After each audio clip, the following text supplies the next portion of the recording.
Do Agricultura BR começa falando a respeito da retomada dos negócios nos Estados Unidos, depois de um final de semana prolongado com o feriado do Dia do Presidente nesta última segunda-feira. E para falar a respeito desta retomada dos negócios, principalmente com soja, nós vamos conversar agora pela internet com o analista de mercados norte-americano Aaron Edwards, que participa conosco ao vivo aqui no canal do Boi, no Agricultura BR. Aaron, obrigado pela sua participação mais uma vez. Como é que o mercado vem, né, depois desse final de semana prolongado por aí nos Estados Unidos? Como é que estão os negócios, já que temos apresentação de dados importantes nos próximos dias para a agricultura, principalmente norte-americana? Boa tarde, seja bem-vindo. Boa tarde, falou bem. A notícia principal do final de semana foi essa geada na Argentina e a grande dúvida era como que o mercado vai reagir. E o que nós vimos é que ele abriu com força, o mercado bem sustentado. Hoje a negociação, ao meu ver, é uma negociação mais técnica, porque ele deixou um gap, por assim dizer, ele já abriu em alta, então é muito normal quando isso acontece, retomar e recuar um pouquinho o preço até preencher esse gap. Mas a minha opinião, você falou das informações aqui nos Estados Unidos, e nós vamos ter março, o famoso mês do Battle for Acres, que é quanta área vai para o milho, quanta área vai para a soja. Então, a minha opinião é que hoje a negociação é técnica, mas a tendência continua de uma tendência de um mercado de Chicago bem sustentado, por enquanto, na soja, e isso é otimista, isso é favorável. Bom, e esse otimismo, né, até por conta dessa situação, nós tivemos uma virada climática, Aaron, aqui na América do Sul, muito forte. Parte do Brasil, por exemplo, tem com chuvas intensas, né, estragos em várias partes do país. E do Mato Grosso do Sul, São Paulo para baixo, temperaturas caindo muito. Na Argentina chega a ter esse cenário, né? Em relação à safra brasileira, que nós temos aí a Argentina cada vez mais apontando perdas, né? Já é consolidada essa estimativa de perdas para a Argentina. Agora, o fato é quanto que vai ser, enquanto o Brasil, ainda que tenha alguns registros de perda de produtividade por conta da seca lá no Rio Grande do Sul, né, vai ficando cada vez pior, já tem 300 municípios em estado de emergência, mas de qualquer maneira o Brasil vai colocar uma grande safra no mercado, próxima a 150 milhões de toneladas, talvez um pouco menos, quem sabe 150, mas ainda assim uma grande safra. Como é que o mercado reage a essa expectativa de entrada da safra brasileira, já que, de certo modo, ela compensa a ausência da produção ou o potencial de safra da Argentina?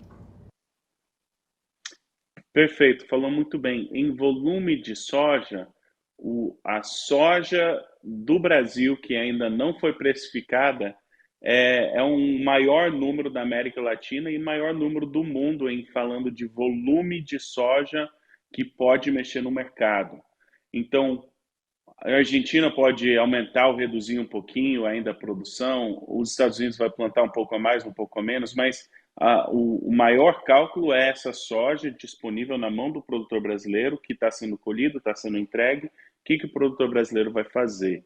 E por isso que eu já venho falando há um certo tempo, mas a tomada de decisão do produtor brasileiro vai impactar a direção desses preços no curto prazo.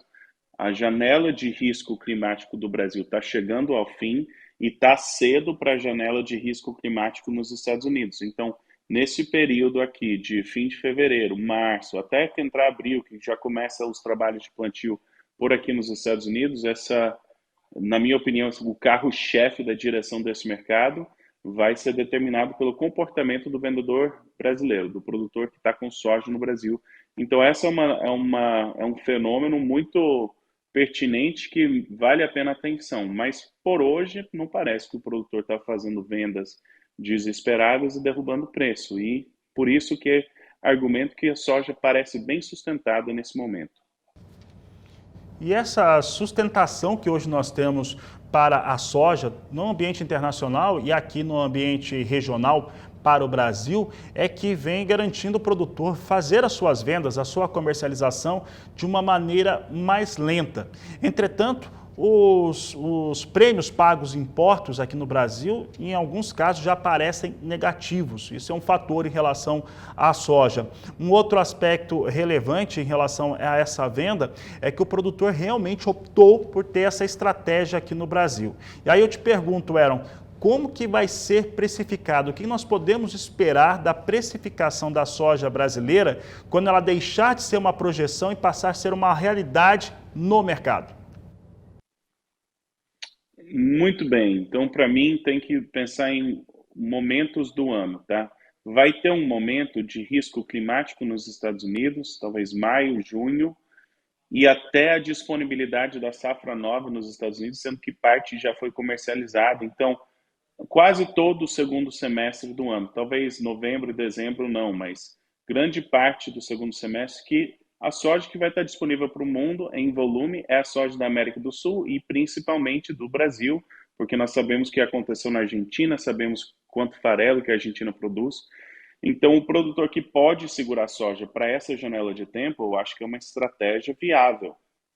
A soja que precisa ser vendida no curto prazo, isso que, na minha opinião, pode causar um sell-off, pode derrubar preço, mas por hora não tem feito isso. Vamos acompanhar de perto. Eu imagino que vai ter uma pressão de venda entre agora, por exemplo, e abril ou fim de abril, porque geralmente tem essa pressão de venda no Brasil. O tamanho dessa pressão de venda é o que, para mim, vai determinar o tamanho da queda, né, em Chicago e em outros mercados.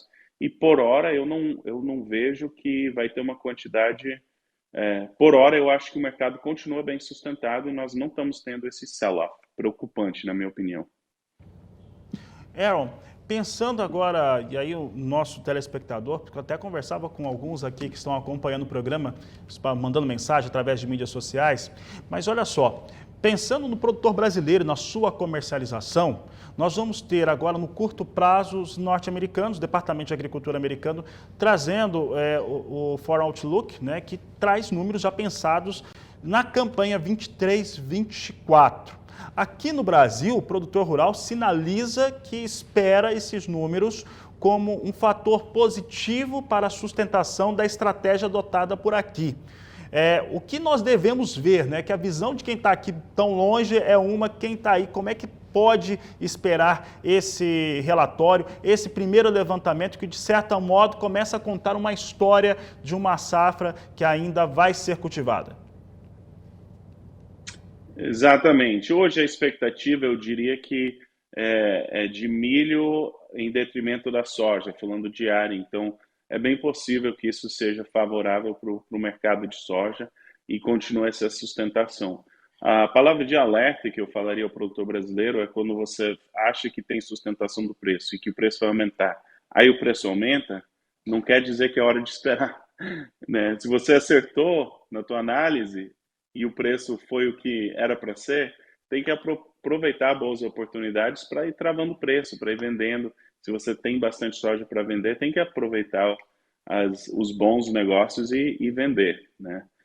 Não tudo de uma vez, não no desespero, mas psicologicamente é difícil quando você acerta uma análise, tem alto, você aí fazer a venda, né? Então, mas é importante quando tem essas oportunidades de fortes preços ir fazendo as vendas.